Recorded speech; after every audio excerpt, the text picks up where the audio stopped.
لاجواب دنیا کے دوستوں کو میری طرف سے السلام علیکم۔ کہتے ہیں کہ ایک بادشاہ نے ایک رفو گر رکھا ہوا تھا۔ وہ کپڑا نہیں باتیں رفو کرنے کا ماہر تھا۔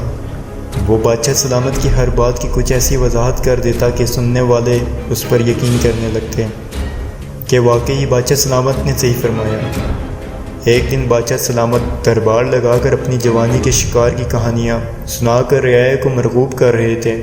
جوش میں آ کر کہنے لگے کہ ایک بار تو ایسا ہوا کہ میں نے آدھے کلومیٹر سے نشانہ لگا کر جو ایک ہرن کو تیر مارا تو تیر سنسناتا ہوا گیا، ہرن کے بائیں آنکھ میں لگ کر دائیں کان سے ہوتا ہوا پچھلی ٹانگ کے کھر میں جا لگا۔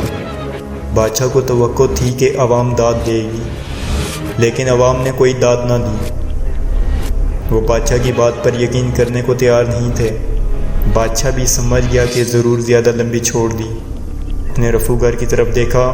رفو گر اٹھا اور کہنے لگا، حضرات، میں چشمدید گواہ ہوں اس واقعے کا۔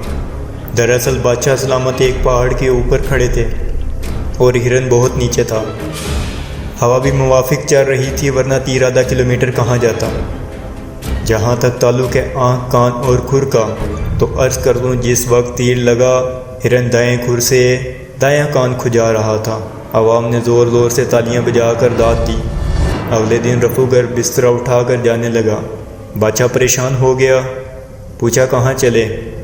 رفو گر بولا، بادشاہ سلامت، میں چھوٹے موٹے تروپے لگا لیتا ہوں، شامیانے سلوانے ہوں تو کسی اور کو رکھ لو۔ ناظرین، یہ تو بات بادشاہ تک کی تھی۔